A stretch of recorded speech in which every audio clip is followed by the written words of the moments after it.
Thanks for joining us for this episode of The Wellness Conversation, an OhioHealth podcast. I'm Marcus Thorpe. Before we start, we would appreciate if you would like, favorite, comment, and subscribe to this podcast. It certainly helps us grow the conversation. And I'm Lindsey Gordon. Today we're joined by Heather Buck, System Vice President for OhioHealth Patient Experience and a recent cancer survivor. You are on that cancer journey currently. Your story is incredibly inspiring, and you are just such a motivation to really take perspective into your own control, because it really is within your own control. Thank you so much for being with us today. Oh, thank you for having me. Anything for you guys. Heather is one of my favorite people. We have known each other for a long time within the OhioHealth space. You've done a lot of interviews. You used to work in kind of the food space, and now you've moved to this new role. Tell us a little bit about kind of your OhioHealth journey. It is certainly one that's fascinating before we get into kind of your fight for your life with health. Yeah. So first, thank you for having me. This is a great opportunity to share some of the exciting things that have happened in my life, and I've been so fortunate. So I joined OhioHealth in 2019. Previous to that, I came from a wonderful organization, Cameron Mitchell Restaurants, so a very big pivot for me. This is my first and only healthcare organization I've ever worked for, so I often find myself asking, is this healthcare, or is this how we do things at OhioHealth? So proud to be from Cameron Mitchell, and extraordinarily proud to be here at OhioHealth. Joined in a food and nutrition role, which was very different for me. I used to tease people that, we were in the butter and salt business and wanting you to have sweets and all the things, and then coming into healthcare, food's a little different. Yeah. Thinking about how we make patients feel better, how what they eat can really affect their patient outcomes, specific diet orders. So lots of learning, and a really great and safe place to learn about healthcare as well. The goal of being a vice president of patient experience was always kind of the aspiration to be part of the journey for me. But joining in the way that I joined was really reflective of, this is a great place to ask questions. This is a safe place to learn how we talk in acronyms, and learning different things along the way, and just a privilege to see patient care firsthand in that role, and then left to have a timeout for cancer, as I like to call it, and then came back and pivoted into the role that I have today in August. I think about your journey, and I know you're such a visionary leader. I've seen you work in the food space and take, not satisfactory results all the time from patients and their experience with food, and completely turn that around. And Riverside saw such a dramatic increase in satisfaction. And I know a lot of that was your team. A lot of that was your vision and power. But then again, you had kind of that roadblock, that stop sign for a while here. It was multiple myeloma, and that's a type of blood cancer. How did you first notice that something was wrong, and maybe the need then to say, I got to figure out what's going on here? Yeah, and it is a strange question, right? Because you're like, didn't you look, and everybody kind of has that hindsight is 2020. You can look back and say, yes, something was definitely kind of not right. I started to get tired. Started to get more tired, and I'm a pretty enthusiastic, pretty, high energy person, and that was not normal for me. And I think we all kind of say it must just be something, maybe I caught a bug, or maybe I think we do a lot of, I've just been working too much, or there's stuff that's not quite right, but I don't want to address it. I'll figure that out. I got time for that. I don't have, I got to think about when I'm making an appointment with my doctor. And I finally thought, okay, maybe it's menopause because I'm in my 50s. So it was easy. You can, go to Dr. Google and they'll tell you all kinds of things. And I think that can be helpful in cases. And I also think it can be a mistake in cases because, seeking care would be the first thing I would look back and say, I wish I had sought care sooner and been an advocate for myself, which sounds really funny being a healthcare person and wanting to give health and care to others. Really taking some time to, think differently and say, to be an advocate for yourself and say, listen, I do need to take care of myself. So I did finally got into my primary care doctor, got some labs, and then she called me in the first thing in the morning and said, hey, we're going to redo your labs, but in the meantime, just be prepared. I may need to send you over to Riverside. And you're thinking, Riverside, I already was there today. I'm going to go back as a patient. It's just kind of surreal. So it almost, you can't process that it's happening to you. Right. But I was fortunate enough to be right here in town and have the wonderful hospital of Riverside and the team at the ED welcome me and take great care of me. And even while it was happening, you're kind of like, well, I've got my laptop and I have a meeting next week and I'm trying to, navigate things. And they're like, ma'am, you've been admitted. We're going to go ahead and put your laptop away. But that charge to continue working because you feel that responsibility, I would tell everyone it's okay to take that time for yourself. It's not crazy at all, but you think back, it sounds crazy that I was in the ED with my laptop open, but I was so dedicated to work. It's also your workspace. Right. And also you feel like that's something you can control because you really don't have a lot of control in that moment about how your health is transpiring and you're getting these, so it wasn't for a couple days that I wasn't diagnosed. They were running all kinds of tests. So when they had eventually told me, you're kind of like, multiple myeloma, that's something I haven't heard of. That sounds a little strange. You've heard of other cancers, other blood cancers. This is a little bit more unique. So lots of learning in a very short amount of time. And, I always tell people when you're in the hospital, you're not at your best. So how your brain is processing things, it's emotional. So the team did a really good job of explaining it to me and explaining it to the family that was there with me. Were you crushed? Were you devastated when you got that diagnosis? I wasn't. I was relieved to know what is it. So you kind of like, you're thinking, why am I sick? Why am I not feeling well? And although disappointing, nobody ever wants to hear cancer. You kind of go, okay, at least I'm not crazy. There's not something that's, because you think, maybe it's me. Maybe, am I really sick? You don't want to believe that you're having these feelings inside your body. So I think I was relieved at first to know what it was. And then, I'm a problem solver. So how are we going to do this? So it was really more about learning what it was, learning what was next, and really kind of saying, okay, now we know what it is. What are the steps that we're going to take to find out how to go through this process? What was it like having the support of your work family every step of the way? There was a moment where you were told, put that laptop down, right? That was like step one. Right. And then there came a time where your team all stepped up when you knew you were going to lose your hair. Mm-hmm. Talk to us about that moment. Yeah, so just the things that you think about, like, okay, I'm in a hospital bed, and these are people that know me. If you call and order food, it's my voice that people hear, my name, so people know me in the hospital space. You're now all of a sudden front row seat to the care that we give, right? And so what a privilege to have those people around me and working with my colleagues in a different space, in a different... see it in action. In a different, right, exactly. And then the folks in, the food and nutrition space, when I knew I was going to lose my hair, we had our holiday gathering and we all show up, and I showed up early. And so I was like, where is everybody? Are we doing this or not? And I had just had a tunneled catheter put in my chest. So I was a little tender and I had this thing and I was trying to wear a jacket so that it wasn't uncomfortable. And I'm wearing a mask, and they start coming into this restaurant one by one. And they had planned it. So I'm like, where is everybody? And then the first guy comes in and I'm like, you're bald. What happened to your hair? What's going on? And then the second person comes in also bald. And all of a sudden it was so overwhelming that each and every person that walked in all bald. And I kept thinking, you couldn't have, you didn't. And you guys did this for what? And so to lose your hair as a woman's awful. Mm-hmm. To lose your hair any time is, everybody has those vanities or those things about them that kind of define them.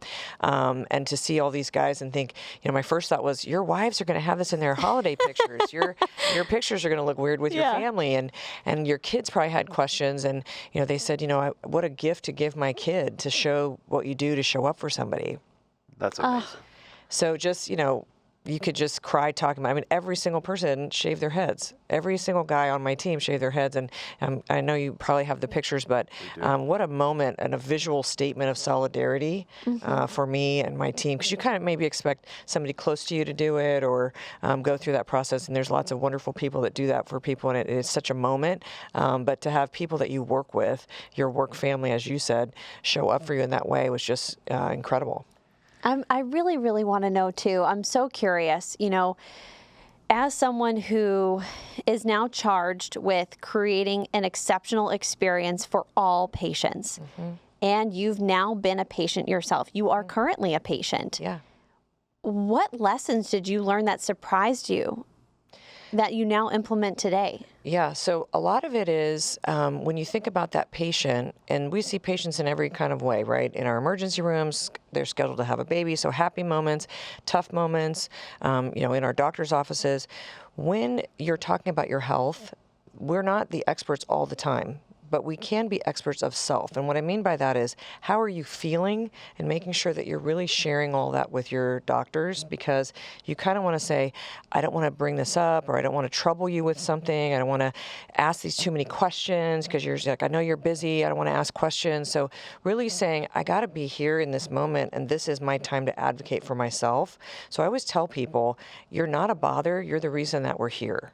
And so I think kind of culturally, there's so much grace that we give when we're patients to our nurses. We know you have other patients. To our doctors, we know you're busy with other things, but really making sure that you can be intentional when we do show up for our patients. So one, I would tell patients to advocate for themselves and ask all the questions.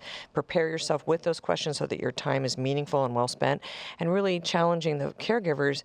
This is their time, so making sure that when you leave that room, when you leave that experience, are we all on the same page, and did you get the questions answered?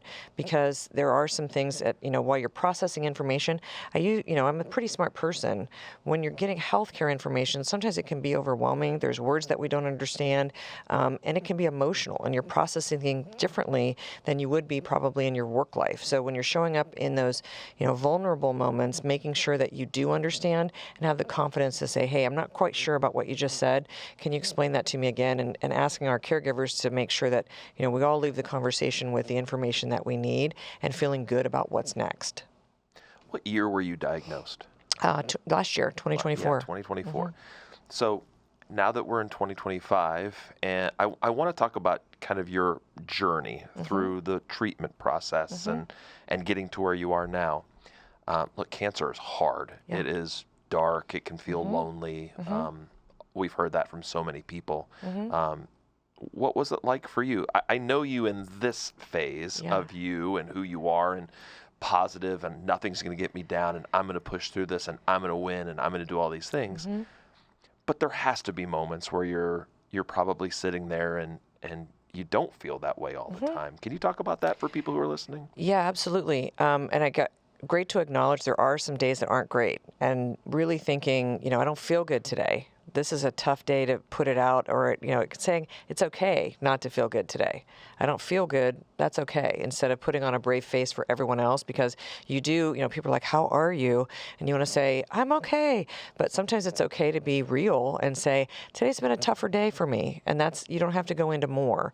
You don't have to feel sorry if you have a tough day. That's real. I will say that there were times, my toughest days were in the bone marrow transplant unit, where they give you, they call it a lethal dose of chemo. So you literally don't feel great because the medicine that they've given you makes you feel really yucky and really crummy. But if you can change your mindset and say, I feel yucky because the medicine is working.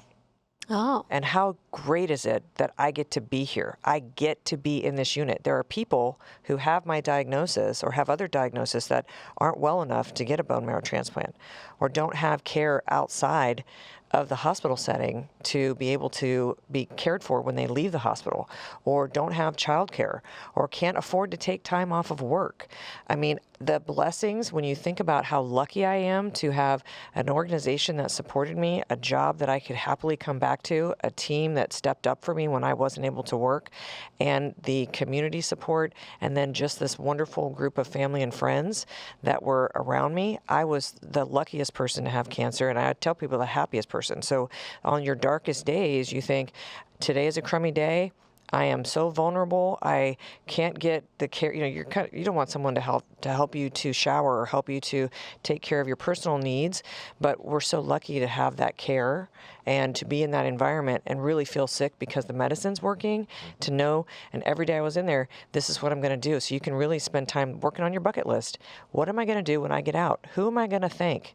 Who am I going to take care of? What are the things that I'm going to do? So I started really being intentional about writing gratitude letters to say, hey, I'm having a tough day, but I'm thinking about you today and what you've done for me, and I just want to say thank you. So that was really important to me, to have the gratitude, because when they tell you you're going to have a bone marrow transplant, you have to sign a document that says, hey, I'm going to show up for this thing.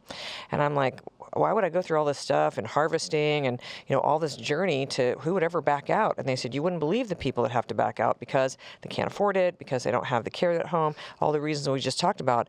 And I just sat there like, I'm so silly that I would ever ask that, because I never would have dreamed that somebody would back out at the last moment because they can't get this care. Right. So what a privilege to have the care and think about it that way. And knowing, you think your hair's going to fall out. Well, it fell out because the cancer medicine worked for me. I love that. Yeah, it's amazing the perspective that you're able to find sometimes in some of your darkest or lowest moments. Yeah. And what a gift to be able to do that too. And like you said, it gives you a sense of control. I think we can't understate the power of gratitude from this conversation, right? I think we're coming off, it's December now. We're thinking about our year in review. We're making plans for 2026, all of us. And really just taking a moment to sit down and think, what are you grateful for? It sounds cliche. It sounds like, okay. But really, there's power in that. As you're saying. So much power in it. I actually go back to the bone marrow transplant unit on 6 Blue at Riverside every once in a while, just if I have a meeting at Riverside or I'm working there that day, just to pop up and say thank you, because they've seen me, and I would say, it's me from 6122. And we laugh about that. And some people are new on the unit, some people, and they're like, oh my gosh, look at you now, because they saw me when I was frail, when I was bald, and I couldn't have dreamed. Walking to the nurse's station would have been a dream for me. I couldn't make it to my own bathroom. So to be able to show up for those people and say, they don't always get to see patients on the other end of their health journey, and say, you guys got me here. I'm here because you guys helped me with all the things that I needed when I was here.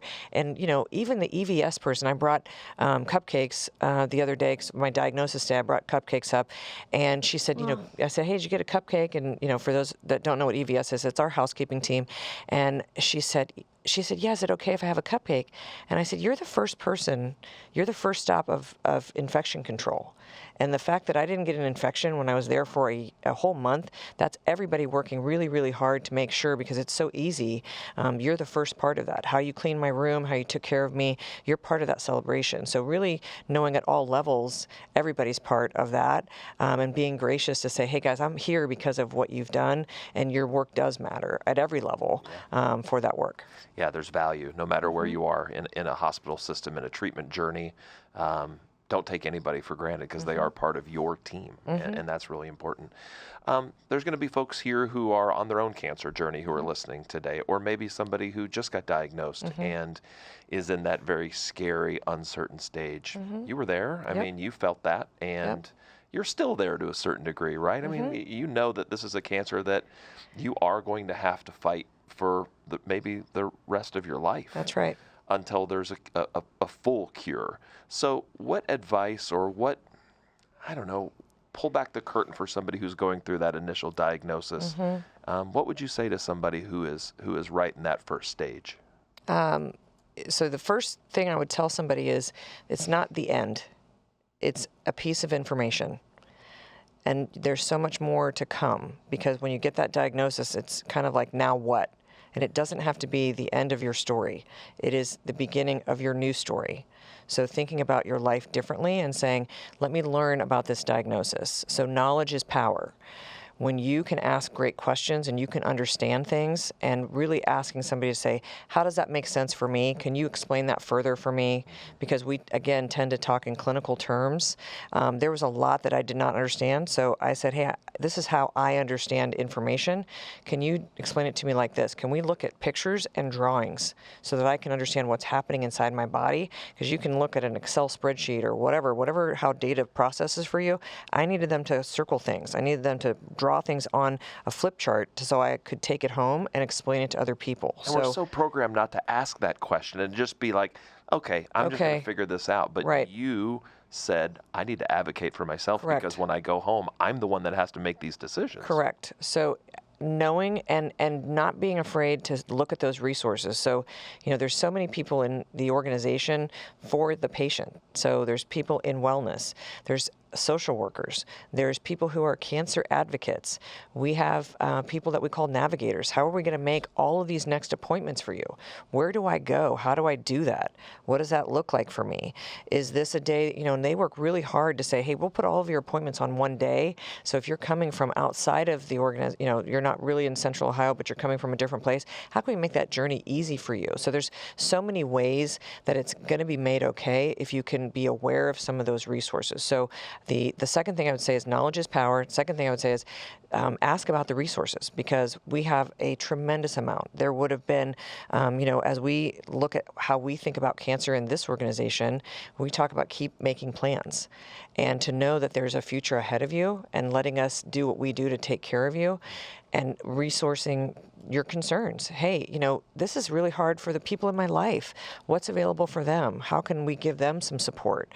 It's not just yours, because anybody that's had a cancer journey, it's a we journey, right? There's a lot of people in your life that are affected by it. How does this show up for the people in my life, and what resources can I give to them? So I would say don't be afraid to say what else can be offered to me, because I want to make sure I'm taking advantage of all these things, because people are like, oh, I never knew that we had that. So if that means talking to a dietitian about how you're feeding yourself and what kind of nutrition changes you might need to make, if that is talking to a wellness or a physical fitness advocate, or how does cancer show up for you with how your medications might be different. There's lots of touch points along the way that I think really helped me feel grounded, that I was getting the best possible care. Wow, what a message. Yeah. I mean, I could talk to you all day because you're very funny, you're very quick. And I remember when I met you, I thought, wow, she is just such a bright light. And then it was like 7 days later you were diagnosed. And I still see your face when my editing software pops up every time. I see that clip of you I just showed you before we started recording. So you're my reminder every day to control your perspective and be thankful, because there really is power in that. Any last message that you want to say before we wrap up, just to send this home? And for those listening who were probably hanging on every word, you are an inspiration for so many who are in the middle of their own journey. It's very kind. I feel a responsibility because I've been okay. Every day I think the silly things that used to bother me, that bother a lot of us, really is a different way to think about things. I got stuck in Baltimore overnight unexpectedly, and it was a kind of a planes, trains, and automobiles. I left my cell phone in the cab and didn't get a room, and all these things. And I, taking a step back and saying, I'm well enough to travel. So, we often talk about getting to go to work, the things that, you might roll your eyes, say, oh, I have to go to work today. Your perspective is, I get to go to work and be around the people that help care for me. What a privilege. So really, if you can get your mind around some of the things that you still have, did I miss my hair? For sure I did.